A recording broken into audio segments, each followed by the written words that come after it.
بسم اللہ الرحمن الرحیم۔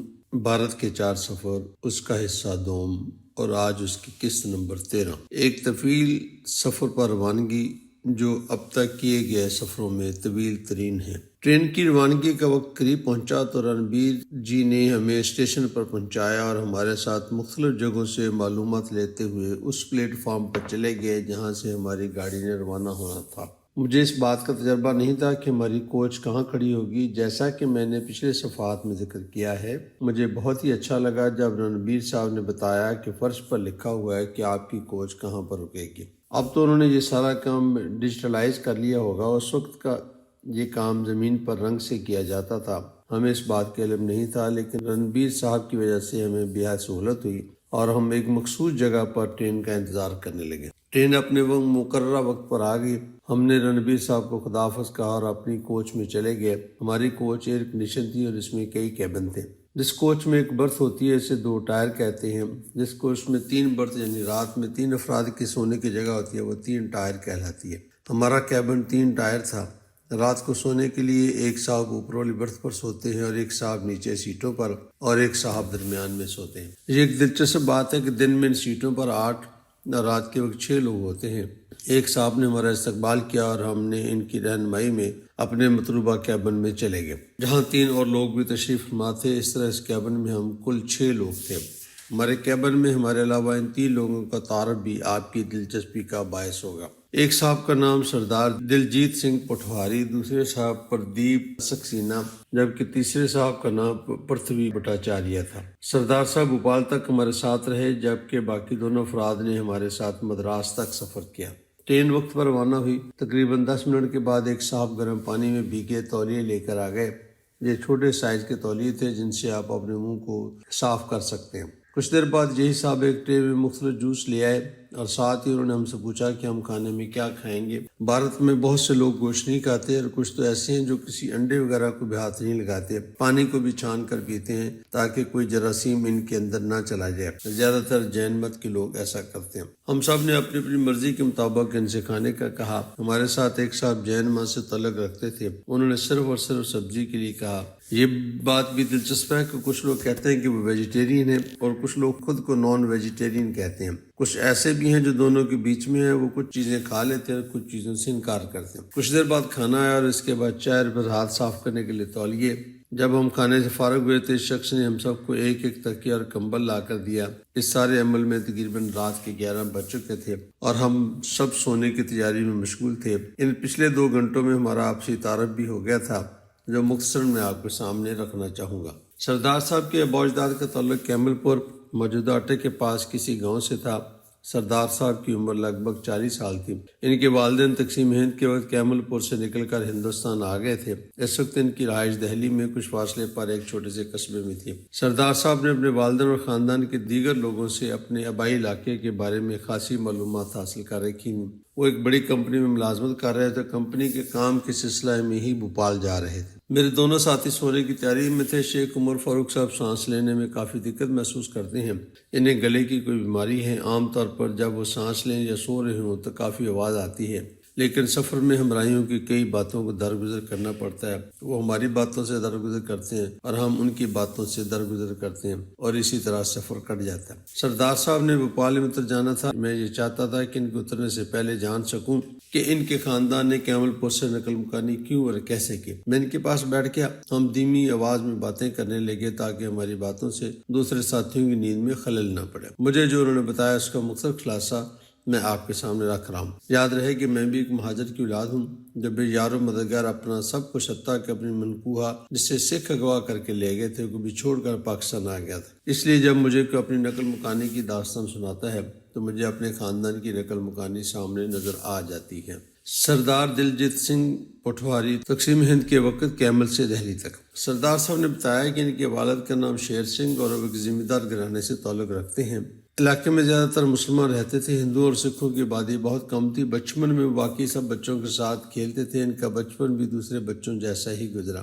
وہ مقامی طور پر منعقد ہونے والے مختلف میلوں میں شریک ہوتے تھے۔ ملاپ اردو کا ایک اخبار تھا جو اس علاقے میں کبھی کبھار ملتا تھا۔ انہوں نے ایک دلچسپ بات بتائی کہ اس علاقے میں کاغذ بہت کم ملتا تھا، لہذا وہ زمین پر ریت کی بڑی سی سلیٹ بنا لیتے اور اس پر مختلف چیزیں لکھ کر یاد کر لیتے تھے۔ اس سے پہلے کہ سردار صاحب مجھے نقل مکانی کی بابت بتاتے وہ خاموش رہ گئے۔ انہوں نے نمزد آنکھیں چھپانے کی ناکام کوشش کی اور لمبی سانس کھینچ کر بتایا کہ تقسیم کے وقت ان کے والد کی عمر 16 سال تھی اور وہ کیمل پور میں ایک ہندو ہائی اسکول میں زیر تعلیم تھے۔ جب حالات خراب ہونا شروع ہوئے تو ہر کسی کو فکر لاحق ہوئی۔ ان کے گاؤں میں بھی ہندو اور سکھوں کے گھر تھے۔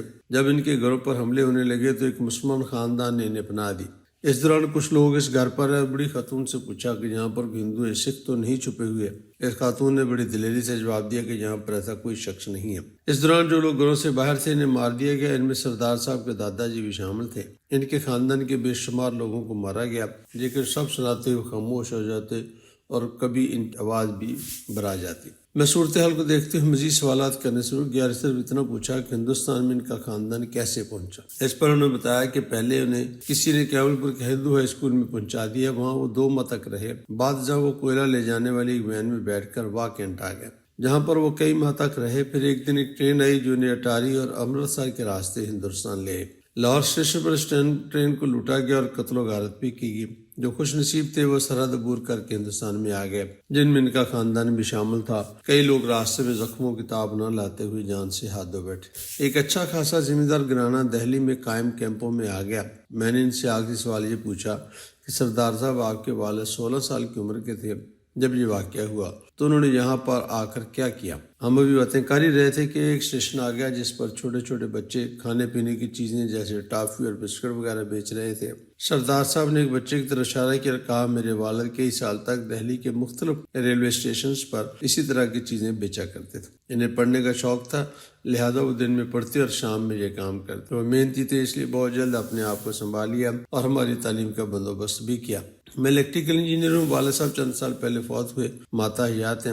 جب کبھی انہیں کیمل پور کی یاد آتی ہے تو باتیں کرنا شروع کر دیتی ہیں، بیچ میں روتی ہیں اور ہمیں بھی رلا دیتی ہیں۔ آخری بات پر میں بھی اپنے خاندان کی ہجرت کی یاد کرتے کھڑکی سے باہر دیکھ کر اب غم چھپانے کی کوشش کرنے لگا۔ کافی دیر خاموشی کے بعد سردار صاحب نے ایک مرتبہ پھر گفتگو شروع کی اور کہنے لگے ہندوستان آنے کے بعد ہم لوگ کئی ماہ تک عارضی کیمپوں میں رہے۔ بعض جہاں دہلی سے خاصا دور پنجاب کے بڑے قصبے میں ہمیں کچھ مکانات دیے گئے اور ہم نے ان میں رہنا شروع کر دیا۔ یہ کہنے کے بعد سردار صاحب نے ایک لمبا وقفہ کیا اور بولے کہ مشتاق جی جن گھروں میں ہمیں رہنے کے لیے کہا گیا تھا وہ اس قصبے کے مشرق میں واقع تھے۔ لوگوں نے بتایا کہ وہ محلہ مسلمانوں کا تھا۔ اس علاقے میں ان کی مسجد بھی موجود تھی لیکن بے آباد تھی کیونکہ اب اس محلہ میں کوئی مسلمان نہیں رہتا تھا۔ تقسیم ہند کے وقت ان پر بہت ظلم ہوا، انہیں لوٹا گیا، مارا گیا اور گھروں سے نکلنے پر مجبور کیا گیا۔ جو مکانات خالی ہوئے وہ پاکستان سے آنے والے ہندوؤں اور سکھوں کو لاٹ کر دیے جاتے تھے۔ مجھے یاد ہے کہ ہم جس گھر میں رہے تھے اس کی کوئی بھی چیز باقی نہیں تھی سوائے بچوں کی چند کتابوں کے۔ جب میں نے ان کتابوں کو پہلی مرتبہ دیکھا تو مجھے یوں لگا یہ میری وہی کتابیں ہیں جو میں کیمل پور کے گاؤں میں اپنے گھر میں چھوڑ آیا۔ لوٹنے والوں کو سب چیزوں سے دلچسپی تھی سوائے ان کتابوں۔ سردار صاحب کی کتابوں والی بات سے مجھے یاد آیا کہ ٹوبا ڈیکسنگ میں ہمارا گھر اسٹیشن کے سامنے والی گلی میں تھا۔ لکڑ منڈی کا شمال میں کھلنے والا دروازہ بھی ہمارے گھر کے پاس ہی تھا۔ وہ کسی زمانے میں گیٹ تھا۔ ہماری گلی کے سب لوگ مہاجر تھے جس کا مطلب یہ تھا کہ اس گلی میں ہی پہلے ہندو یا سکھ رہتے تھے۔ ہماری گلی میں جو سب سے بڑا گھر تھا وہ لکڑ منڈی کے گیٹ کے بالکل ساتھ تھا جہاں شیعہ حضرات رہتے تھے۔ اس گھر کے کمرے کا دروازہ لکڑ منڈی کے گیٹ کی طرف کھلتا تھا۔ یہ ایک چھوٹا سا کمرہ تھا جو میرے والد صاحب نے جانوروں کا چارہ سٹاک کرنے کے لیے لیا ہوا تھا۔ ایک دن میں نے دیکھا کہ دیوار میں ایک الماری بنی ہوئی ہے جس میں بڑی تعداد میں کتابیں موجود تھیں۔ میں نے کچھ کتابیں اٹھائیں، وہ بہت موٹی کتابیں تھیں۔ ان میں سے ایک کتاب میں نے اپنے اسکول کے استاد محترم کو دکھائی۔ انہوں نے اسے دیکھ کر یہ بہت قیمتی کتاب ہے۔ وہ کتاب انگلستان کی تاریخ کے بارے میں تھی۔ انہوں نے اسے اسکول کی لائبریری میں رکھی اور مجھے کہا اگر اس طرح کی کتابیں مزید بھی وہاں پڑھی ہوں تو لیں۔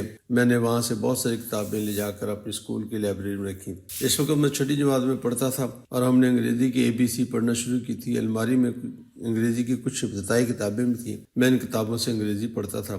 اس طرح سے میں یہ کہہ سکتا ہوں کہ ایک ہندو کی چھوڑی ہوئی کتابوں سے میں بھی مستفید ہوا ہوں۔ جب شیعہ حضرات اس گھر میں آئے تو انہوں نے گھر کے اندر کوئی قابل استعمال گھریلو استعمال نہیں تھا، لیکن جیسے سردار صاحب نے بتایا لوٹنے والوں کو کتابوں سے کوئی سروکار نہیں تھا۔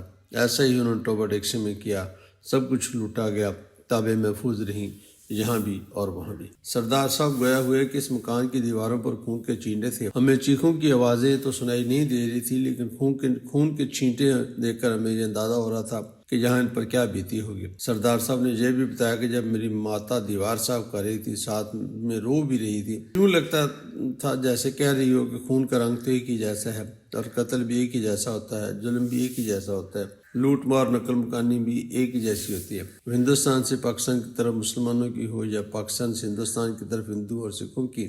یہاں بھی ذمہ دار کے بچوں نے بازاروں میں ٹافیاں بیچی اور یقین ہے اس گھر میں رہنے والے مسلمانوں نے بھی پاکستان جا کر کئی سال تک بازاروں میں ٹافیاں بیچی ہوں گی۔ یہاں بھی ہمیں کسی نے ہار نہیں پہنائے، جو یہاں سے وہاں گئے انہیں بھی کسی نے ہار نہیں پہنائے ہوں گے۔ یہ سب کو بوجھ سمجھا گیا اور غریب جان کر مدد کی گئی۔ کچھ ہی دیر میں سرحد کے دونوں طرف رہنے والے بادشاہ سے فقیر ہو گئے۔ کچھ وقت کے بعد ہم دونوں میں مزید بات کرنے کا حوصلہ پیدا ہوا۔ سردار صاحب نے ایسی بات کی جو میں نے کبھی سوچی نہیں تھی۔